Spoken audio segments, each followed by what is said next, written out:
पहला क्वेश्चन है आज का। अगस्त 2026 में केंद्र सरकार ने उच्च शिक्षा विभाग का नया सचिव किसे नियुक्त कर दिया है? डिपार्टमेंट ऑफ हायर एजुकेशन में हमारी नई सेक्रेटरी कौन बन गई है? इनका नाम है दीप्ति गौर मुखर्जी। बी ऑप्शन करेक्ट है। अगस्त 2026 में केंद्र सरकार ने दीप्ति गौर मुखर्जी को उच्च शिक्षा विभाग का नया सचिव नियुक्त कर दिया है। उच्च शिक्षा सचिव बनने से पहले वो कॉरपोरेट मामलों के मंत्रालय में सचिव के रूप में अपनी सेवाएं दे रही थी। इनसे पहले 23 जुलाई 2026 को नरेश पाल गंगवार को इस पद पर नियुक्त करने का आदेश जारी किया गया था। ठीक है, आंसर यहाँ पर हो जाएगा बी ऑप्शन, दीप्ति गौर मुखर्जी। ठीक है, इसी तरह से अभी रिसेंटली हमने देखा था कि जो नीति आयोग है ना, इसमें नए सीईओ बन गए हैं। कौन बन गए हैं? इनका नाम क्या है? मिस्टर अनुराग जैन। ठीक है, और इन्होंने किसको रिप्लेस किया ये भी याद रखिएगा, इन्होंने निधि चिबर को रिप्लेस किया है। निधि चिबर अभी तक इसमें एडिशनल सीईओ के पोस्ट पर थी। ओके, तो याद रखिएगा हमारे नए सीईओ नीति आयोग में बन गए हैं मिस्टर अनुराग जैन। नीति आयोग का फॉर्म हुआ था 2015 में, किस बॉडी को रिप्लेस करके? प्लानिंग कमीशन को। ओके, चलिए हम इसी के साथ 2026 की कुछ इंपॉर्टेंट राष्ट्रीय नियुक्तियां रिवाइज कर लेते हैं एक बारी। पहला है भारतीय भूवैज्ञानिक सर्वेक्षण यानी जियोलॉजिकल सर्वे ऑफ इंडिया की पहली महिला महानिदेशक कौन बन गई? ये है वर्षा अशोक अगलावे। भारत के नए शिक्षा मंत्री कौन बने हैं? प्रहलाद जोशी। किसके रेजिग्नेशन के बाद? धर्मेंद्र प्रधान के रेजिग्नेशन के बाद। नेक्स्ट है भारतीय वायुसेना के नए उप प्रमुख, ये कौन बन गए? Air marshal Tejpal Singh. भारत की नई रक्षा लेखा महानियंत्रक हैं अलका नांगिया अरोड़ा। भारतीय नौसेना के नए उप प्रमुख बन गए एएन प्रमोद। भारत के कार्यवाहक केंद्रीय सतर्कता आयुक्त हैं एएस राजीव। राष्ट्रीय अल्पसंख्यक आयोग के नए अध्यक्ष हैं हरजीत सिंह ग्रेवाल। राष्ट्रीय अपराध रिकॉर्ड ब्यूरो के नए प्रमुख बने हैं अमित गर्ग। केंद्रीय प्रत्यक्ष कर बोर्ड के अध्यक्ष बन गए हैं रवि अग्रवाल। विक्रम साराभाई अंतरिक्ष केंद्र के नए निदेशक हैं उपेंद्र पी राजीव। खुफिया ब्यूरो यानी इंटेलिजेंस ब्यूरो के नए निदेशक हैं महेश दीक्षित। और केंद्रीय माध्यमिक शिक्षा बोर्ड यानी central board of secondary education के नए अध्यक्ष हैं लोखंडे प्रशांत सीताराम। ठीक है, तो ये हमारी 2026 की कुछ बहुत ही इंपॉर्टेंट नियुक्तियां हैं जो आपको याद रखनी है। क्वेश्चन नंबर 2 है, अगस्त 2026 में केंद्र सरकार ने पीएम ई ड्राइव योजना की अवधि 31 मार्च 2028 तक के लिए बढ़ा दी है। ये योजना कब शुरू हुई थी? तो पीएम ई ड्राइव स्कीम को एक्सटेंड कर दिया गया है 31 मार्च 2028 तक के लिए। ओरिजिनली अगर हम देखेंगे तो इस स्कीम की शुरुआत हुई थी 1 अक्टूबर 2024 को। पीएम ई ड्राइव स्कीम का फुल फॉर्म क्या है? PM electric drive revolution in innovative vehicle enhancement. इस योजना की शुरुआत हुई थी 1 अक्टूबर 2024 को। 1 अप्रैल 2024 से लागू हुई थी। इसकी नोडल मंत्रालय है भारी उद्योग मंत्रालय। इसके लिए कुल बजट तैयार किया गया था 11,900 करोड़ रुपए का। इस योजना का मेन एम क्या था? मुख्य उद्देश्य था देश में इलेक्ट्रिक वाहनों को तेजी से अपनाना, बड़े पैमाने पर चार्जिंग इंफ्रास्ट्रक्चर स्थापित करना और घरेलू ईवी निर्माण इकोसिस्टम को मजबूत करना। केंद्र सरकार ने अगस्त 2026 में पीएम ई ड्राइव योजना की अवधि को 31 मार्च 2028 तक के लिए बढ़ा दिया, लेकिन साथ ही इलेक्ट्रिक दो पहिया वाहनों के लिए मिलने वाली सब्सिडी को संशोधित कर आधा कर दिया। ठीक है, तो यहाँ पर करेक्ट आंसर है डी ऑप्शन, 1 अक्टूबर 2024। दिसंबर 2028 तक के लिए भी एक स्कीम अभी हमारी कुछ दिनों पहले एक्सटेंड हुई थी, और ये कौन सी स्कीम थी? ये थी हमारी जल जीवन मिशन 2.0। ठीक है, तो याद रखिएगा जल जीवन मिशन 2.0 का एक्सटेंशन हुआ है दिसंबर 2028 तक के लिए। नेक्स्ट है बुनियादी पशुपालन सांख्यिकी 2025 के अनुसार वर्ष 2024 और 25 में भारत का सर्वाधिक दूध उत्पादन करने वाला शीर्ष राज्य कौन सा बन गया है? इंडिया के अंदर सबसे ज्यादा मिल्क प्रोड्यूसिंग स्टेट कौन सा है? आंसर यहाँ पर है डी ऑप्शन, उत्तर प्रदेश। बुनियादी पशुपालन सांख्यिकी 2025 के अनुसार वर्ष 2024 और 25 में भारत का सर्वाधिक दूध उत्पादन करने वाला शीर्ष राज्य बना उत्तर प्रदेश। उत्तर प्रदेश ने 2024 और 25 में लगभग 19.1 मिलियन टन दूध का उत्पादन किया, जो भारत के कुल दूध उत्पादन में 15.66% का योगदान देता है।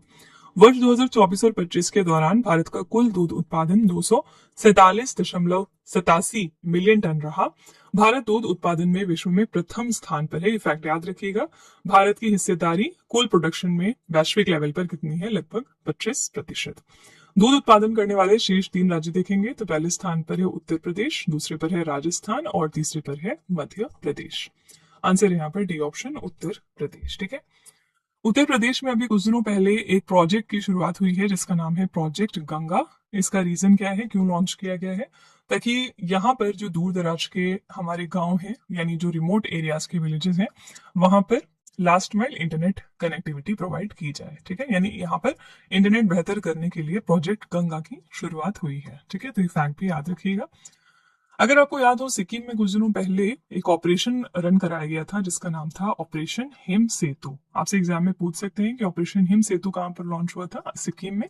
रीजन क्या था? यहाँ पर लैंडस्लाइड आए थे जिसकी वजह से बहुत सारे टूरिस्ट फंस गए थे, तो उनको रेस्क्यू करने के लिए ऑपरेशन हिम सेतु लॉन्च किया गया सिक्किम में। ठीक है, इस तरह के जो भी प्रोजेक्ट और ऑपरेशन रहते हैं वो याद रखा करिए। ओके, क्वेश्चन नंबर 4 है, 80वें स्वतंत्रता दिवस जो हम इस साल मनाएंगे 15 अगस्त 2026 को, इसके अवसर पर लाल किले की प्राचीर से पहली बार किस गीत को गाया जाएगा? तो यहाँ पर करेक्ट आंसर है सी ऑप्शन, वंदे मातरम।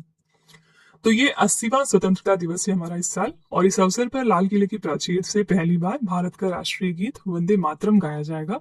इस वर्ष वंदे मातरम गीत के लिखे जाने के 150 साल पूरे हो रहे हैं, जिसके उपलक्ष्य में इसे समारोह का मुख्य आकर्षण बनाया गया है।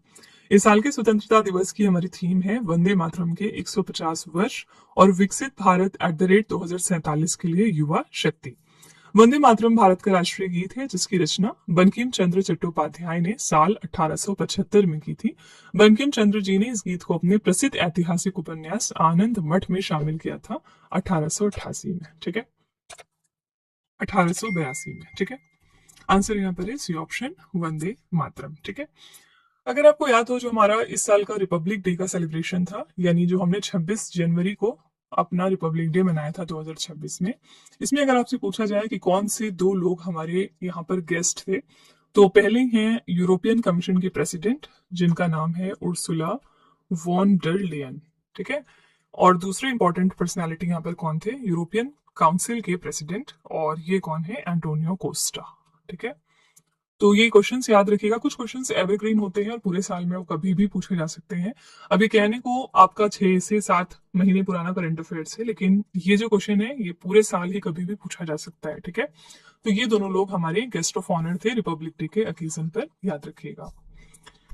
क्वेश्चन नंबर 5 है, केंद्रीय पर्यावरण मंत्री भूपेंद्र यादव द्वारा जारी आंकड़ों के अनुसार भारत में एशियाई शेरों की आबादी 2015 में 523 से बढ़कर वर्ष 2025 में कितनी हो गई है?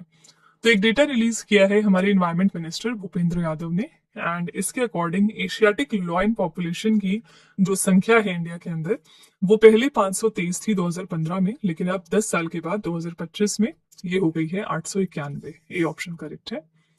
विश्व शेर दिवस ये हम कब मनाते हैं हर साल? याद रखिएगा 10 अगस्त को। ठीक है, तो इसके अवसर पर केंद्रीय पर्यावरण मंत्री भूपेंद्र यादव द्वारा साझा किए गए आंकड़ों के मुताबिक प्रोजेक्ट लॉयन के तहत 2025 तक भारत में एशियाई शेरों की कुल आबादी बढ़कर 891 हो गई है। पिछले एक दशक में शेरों की संख्या में 70% से अधिक की रिकॉर्ड वृद्धि दर्ज की गई, जो 2015 में सिर्फ 523 थी। वर्तमान में शेरों का क्षेत्र 2020 के लगभग 30,000 वर्ग किलोमीटर के मुकाबले अब बढ़कर 35,000 वर्ग किलोमीटर हो गया है। ठीक है, आंसर है यहाँ पर ए ऑप्शन, 891। अच्छा, हमने देखा कि जो हमारा लॉयन डे है वो हम 10 अगस्त को मनाते हैं। ठीक है, आपका इंटरनेशनल टाइगर डे कब होता है? ये सब एक जैसे स्पेशीज हैं लेकिन अलग अलग डेज हम इसमें मनाते हैं। इंटरनेशनल टाइगर डे आपका अभी रिसेंटली हमने मनाया था 29 जुलाई को। इसी तरह से आपका एक और होता है इंटरनेशनल चीता डे। चीता डे हम कब मनाते हैं? ये दिसंबर में होता है, 4 दिसंबर को। ठीक है, तो लॉयन डे अलग है, टाइगर डे अलग है, चीता डे अलग है, कंफ्यूज नहीं करिएगा। ठीक है, क्वेश्चन नंबर 6 है, अगस्त 2026 में किस देश ने सैन रोज डेल पाल्मर क्षेत्र में आए 7.4 तीव्रता के शक्तिशाली भूकंप के बाद राष्ट्रीय आपातकाल घोषित कर दिया है? तो कहां पर नेशनल इमरजेंसी लगाई गई है? ये देश है कोलंबिया। अगस्त 2026 में कोलंबिया के पश्चिमी क्षेत्र में 7.4 तीव्रता का भूकंप आया, जिसका केंद्र चोको विभाग में सैन रोज डेल पामार के आसपास था। ये भूकंप 107 किलोमीटर की गहराई पर आया था, जिसका अर्थ ये है कि ये मध्यम तीव्रता वाले भूकंपों की श्रेणी में आता है। कोलंबिया कहाँ पर है? ये दक्षिण अमेरिका महाद्वीप में स्थित एक देश है। यहाँ पर राजधानी है बोगोटा, मुद्रा चलती है कोलंबियाई पेसो, और यहाँ पर नए राष्ट्रपति हैं एबेलार्डो देला एस्प्रियला। ये करंट अफेयर्स अभी हमने कल देखा था कि ये 36वें नंबर के यहाँ पर नए राष्ट्रपति बने हैं। ठीक है, आंसर यहाँ पर है सी ऑप्शन, कोलंबिया। अभी और कहां पर अर्थक्वेक हाल फिलहाल आया है? ये देश था वेनेजुएला। वेनेजुएला में भी बहुत ही भयंकर टाइप का अर्थक्वेक आया था, और ये ट्विन अर्थक्वेक था, यानी दो अर्थक्वेक एक साथ आए थे। उसका भी मैग्नीट्यूड कुल कुछ 7.4 के आसपास ही था। और as a result Indian government ने यहाँ पर ऑपरेशन अमिस्ताद लॉन्च कर दिया था वेनेजुएला देश की मदद करने के लिए। ठीक है, क्वेश्चन नंबर 7 है, अगस्त 2026 में कृषि छात्रों के लिए राष्ट्रीय छात्रवृत्ति पोर्टल प्रत्यक्ष लाभ हस्तांतरण छात्रवृत्ति योजना की शुरुआत किस केंद्रीय मंत्री ने की है? तो national scholarship portal direct benefit transfer scholarship scheme ये लॉन्च कर दिया है रिसेंटली शिवराज सिंह चौहान जी ने फॉर एग्रीकल्चरल स्टूडेंट्स। तो इसके लॉन्च करता है केंद्रीय कृषि मंत्री शिवराज सिंह चौहान। 10 अगस्त को ये लॉन्च हुई है। स्थान यानी कहां पर हुआ है, तो Indian council of agricultural research की बॉडी भारतीय कृषि अनुसंधान संस्थान में पूसा नई दिल्ली के अंदर।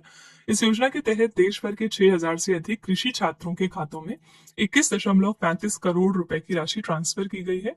इस योजना का मुख्य उद्देश्य क्या है? नेशनल स्कॉलरशिप पोर्टल और डायरेक्ट बेनिफिट ट्रांसफर व्यवस्था के जरिए छात्रों को हर महीने बिना किसी देरी के सीधे उनके बैंक खातों में स्कॉलरशिप और फेलोशिप की राशि पहुंचाई जाएगी। ठीक है, आंसर यहाँ पर है D option, Shivraj Singh Chauhan.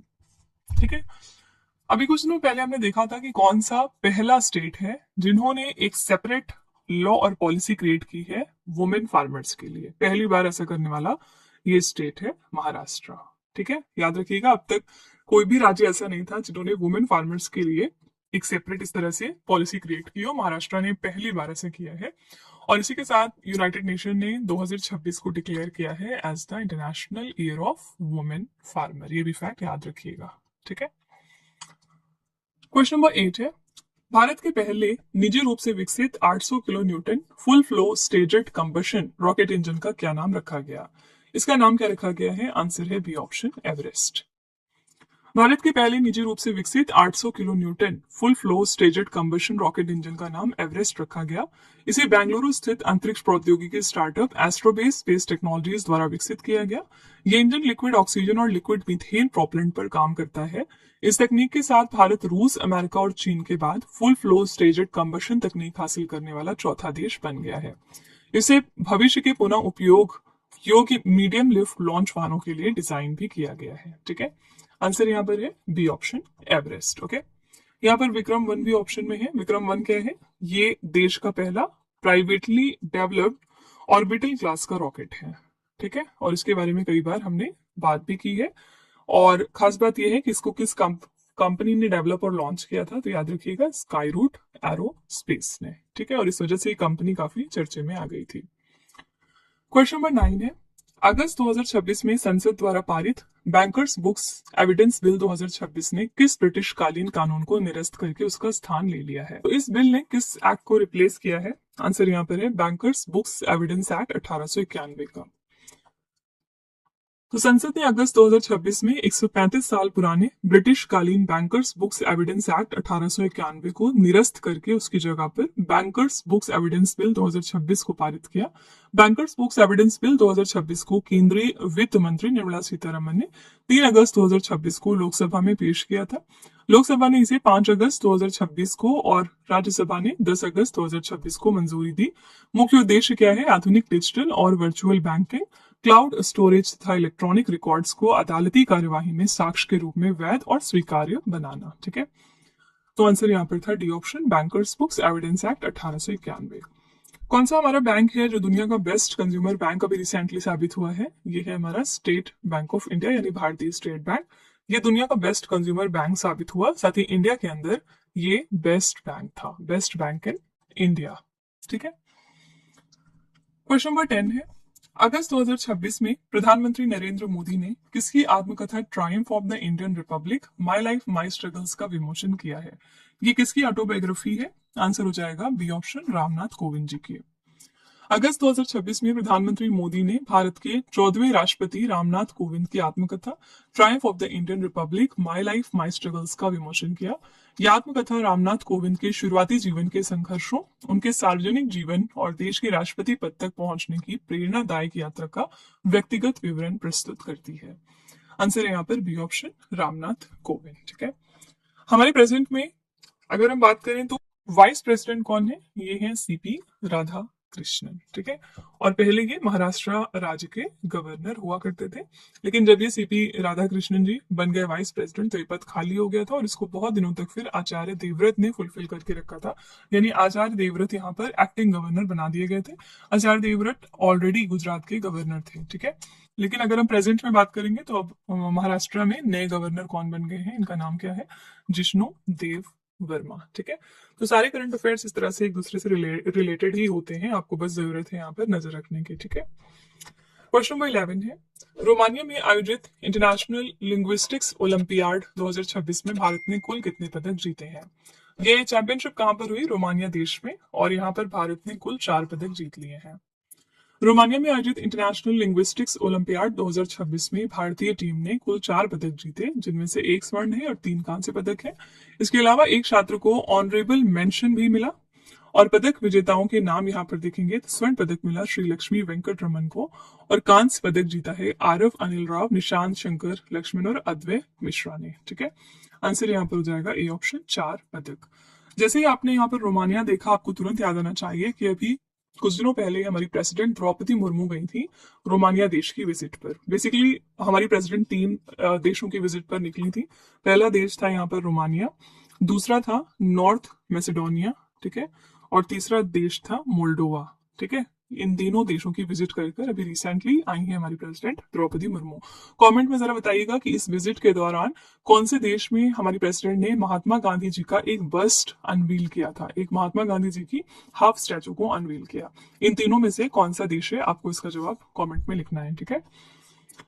Question number 12 है, अगस्त 2026 में केंद्र सरकार ने अरुणाचल प्रदेश के कितने भौगोलिक स्थानों के नामों को मानकीकृत करके सर्वे ऑफ इंडिया के नक्शों में शामिल कर लिया। ये यहाँ पर कितने ऐसे नाम हैं, आंसर हो जाएगा 27, बी ऑप्शन करेक्ट है। अगस्त 2026 में केंद्र सरकार ने अरुणाचल प्रदेश के कुल 27 भौगोलिक स्थानों और विशेषताओं के नामों को मानकीकृत कर सर्वे ऑफ इंडिया के आधिकारिक नक्शों में शामिल कर लिया। इस सूची में अरुणाचल प्रदेश की बस्तियां, स्मारक, झीलें और उच्च ऊंचाई वाले दर्रे शामिल हैं। मानकीकृत भौगोलिक नामों का उपयोग आधिकारिक मानचित्रण, प्रशासनिक अभिलेखों और आपदा प्रबंधन योजना में किया जाता है। आंसर है यहाँ पर बी ऑप्शन 27। मानकीकृत किए गए मुख्य स्थान है, आइए देख लेते हैं। आवासीय क्षेत्र और बस्तियां देखेंगे तो ये 21 है। लोंगजू, माजा, जसवंतगढ़, जयरामपुर, बिसा, बड़ा कुंडून, छोटा कुंडून, धनबाड़ी, प्रीतनगर, बुद्ध मंदिर, तेरित नगर, रामनगर, सागर, पदमा, ज्योति नगर, बैसाखी, छोटा रोपुक, बड़ा रोपुक, शिवाजी नगर, सुनपुर और कमलांग नगर। पहाड़ी दर्जे 4 हैं, जोला, रिजाला, पुकुरला और थागला। जल निकाय 1 है, शंभू सरोवर। स्मारक 1 है, शेरे थापा मेमोरियल, 1962 का भारत चीन युद्ध से संबंधित है और ये बहुत इंपॉर्टेंट भी है, ठीक है। भारतीय संविधान के 55वें संशोधन जो 1986 में हुआ था, इसके तहत 20 फरवरी 1987 को अरुणाचल प्रदेश भारतीय संघ का 24वां राज्य बना था, ठीक है। आंसर यहाँ पर था बी ऑप्शन 27। अरुणाचल प्रदेश से एक जो मोस्ट इंपॉर्टेंट करंट अफेयर्स है वो क्या है, यहाँ से हमें 101st यानी 101वें नंबर की रामसर साइट मिल चुकी है और इस साइट का नाम है ग्लो लेक, ठीक है। ये हमारी 101वीं नंबर की रामसर साइट है। क्वेश्चन नंबर 13 है, भारत में RMP-CATH उपग्रह निर्देशित हेलीकॉप्टर अप्रोच प्रक्रिया को चालू करने वाला पहला हवाई अड्डा कौन सा बन गया है। यह है बेंगलुरु का हिंदुस्तान एरोनॉटिक्स लिमिटेड हवाई अड्डा। पिक्चर आप देख सकते हैं। सबसे पहले इसका फुल फॉर्म क्या है, तो required navigation performance category H। अगस्त 2026 में कर्नाटक के बेंगलुरु स्थित हिंदुस्तान एरोनॉटिक्स लिमिटेड हवाई अड्डा भारत का पहला हवाई अड्डा बन गया जिसने हेलीकॉप्टरों के लिए RMP-CATH उपग्रह निर्देशित सटीक नेविगेशन अप्रोच प्रक्रिया को शुरू किया। इस उन्नत नेविगेशन प्रक्रिया को भारतीय विमानपत्तन प्राधिकरण यानी एयरपोर्ट्स अथॉरिटी ऑफ इंडिया द्वारा विकसित किया गया है। ये उपग्रह आधारित प्रणाली खराब मौसम, घने कोहरे या कम दृश्यता, लो विजिबिलिटी में भी हेलीकॉप्टरों की बेहद सटीक और सुरक्षित लैंडिंग को सुनिश्चित करती है, ठीक है। आंसर है यहाँ पर D option, Hindustan aeronautics limited हवाई अड्डा बेंगलुरु। इसी तरह से जो वाराणसी का हवाई अड्डा है, लाल बहादुर शास्त्री इंटरनेशनल एयरपोर्ट, ये पिछले दिनों न्यूज में था क्योंकि यहाँ पर हमारा पहली बार hub and spoke model launch हुआ है, ठीक है। आपसे एग्जाम में पूछ सकते हैं कि पहला हवाई अड्डा कौन सा है जिसने हब एंड स्पोक मॉडल को इम्प्लीमेंट किया, तो ये है वाराणसी का Lal Bahadur Shastri international airport, okay. Question number 14 है, अगस्त 2026 में 12वीं शताब्दी का वीर गल्लू हीरो स्टोन शिलालेख किस राज्य में स्थित होयसल कालीन लक्ष्मी नारायण स्वामी मंदिर से खोजा गया। आंसर यहाँ पर है बी ऑप्शन, कर्नाटका। अगस्त 2026 में 12वीं शताब्दी का वीरगलु हीरो स्टोन शिलालेख कर्नाटका राज्य के हासन जिले के अस्सीकरे तालुक में स्थित नीरकुंडा गांव के होयसल कालीन लक्ष्मी नारायण स्वामी मंदिर से खोजा गया है। इस प्राचीन कन्नड़ अभिलेख से महान होयसल शासक विष्णुवर्धन की मृत्यु की तिथि से जुड़े लंबे समय के ऐतिहासिक विवाद को सुलझाने में मदद मिली। किसी की याद में तो ये वीर गल्लू मारुवे नामक महिला ने अपने पति बोप्पा की स्मृति में बनवाया था, जो राजा विष्णुवर्धन की सेना में एक होयसल सैनिक थे और राजा की मृत्यु के तुरंत बाद शहीद हो गए थे। ठीक है, तो आंसर यहाँ पर था बी ऑप्शन कर्नाटका। सिंपली आपको बस याद रखना है कि ये टेम्पल कहाँ पर है। ठीक है, तो कर्नाटका आंसर हो जाएगा। याद रखिएगा कर्नाटका में देश की पहली एआई गवर्नमेंट यूनिवर्सिटी भी बनाई जाएगी। ठीक है, तो क्योंकि आजकल एआई बहुत ट्रेंडिंग टॉपिक रहता है, तो इससे रिलेटेड कोई भी करंट अफेयर्स आएगा तो वो आपके एग्जाम के लिए इंपॉर्टेंट है। तो फर्स्ट एआई गवर्नमेंट यूनिवर्सिटी बनेगी कर्नाटका में। क्वेश्चन नंबर 15 है, अगस्त 2026 में किस देश की सेनेट ने रूस और ईरान पर आर्थिक व व्यापारिक प्रतिबंध लगाने के लिए Lindsey O Graham sanctioning Russia and Iran act of 2026 पारित किया है? ये कौन सी कंट्री की सेनेट थी? आंसर हो जाएगा अमेरिका। अमेरिकी सेनेट ने अगस्त 2026 में 86-11 के भारी बहुमत के साथ Lindsey O Graham sanctioning Russia and Iran act of 2026 pass कर दिया। इस बिल का नाम दिवंगत रिपब्लिकन सेनेटर लिंडसे ग्राहम के सम्मान में रखा गया, जो इस कानून को बनाने वाले मुख्य लोगों में से एक थे। ये बिल अमेरिकी राष्ट्रपति को शीर्ष 5 देशों पर 100% टैरिफ और प्रतिबंध लगाने का अधिकार देता है, जो बड़ी मात्रा में रूसी तेल और गैस का आयात जारी करते हैं। ये 5 देश हैं भारत, चीन, अजरबैजान, हंगरी और स्लोवाकिया। ठीक है, ये कानून ईरान के ऊर्जा और हथियार क्षेत्रों को वित्तीय सहायता से वंचित करने के लिए ईरान सैंक्शन एक्ट 1996 को वर्ष 2031 तक बढ़ाता है। ठीक है, तो यहाँ पर आंसर हो जाएगा ए ऑप्शन अमेरिका। अभी 3 और देश थे जिन्होंने एक एग्रीमेंट साइन किया था, हमने कल इसके बारे में पढ़ा था। ये देश है Saudi Arab, Turkey and Pakistan. ये 3 देश जो है ना, रिसेंटली इन्होंने मिलकर मक्का ज्वाइंट डिफेंस एग्रीमेंट साइन कर लिया है। ठीक है, और इसका पर्पस क्या है कि एक देश पर हमला अगर किया किसी ने, तो उसका मतलब माना जाएगा कि तीनों देशों पर हमला हुआ है। ठीक है, तो तीनों देश मिलकर उस अपोजिट वाले देश को अटैक कर सकते हैं। ठीक है, तो याद रखिएगा कि मक्का ज्वाइंट डिफेंस एग्रीमेंट कौन से 3 देश ने मिलकर साइन किया? सऊदी अरब, टर्की और पाकिस्तान ने। तो फ्रेंड्स, ये थे आज के हमारे most important 15 current affairs. I really hope कि आपको ये हमारा सेशन अच्छा लगा होगा और आप काफी कुछ नया जरूर सीख कर जा रहे होंगे। चलिए फिर आपके टेस्ट पर चलते हैं। लास्ट में हम आपके लिए एक छोटा सा टेस्ट रखते हैं जो इसी वीडियो में से होता है, ये चेक करने के लिए कि आपने कितना पढ़ा, कितना समझा। पहला क्वेश्चन है आपके लिए, अगस्त 2026 में केंद्र सरकार ने उच्च शिक्षा विभाग का नया सचिव किसे नियुक्त किया है? दूसरा क्वेश्चन है, बुनियादी पशुपालन सांख्यिकी 2025 के अनुसार वर्ष 2024 और 25 में भारत का सर्वाधिक दूध उत्पादन करने वाला शीर्ष राज्य कौन सा बने?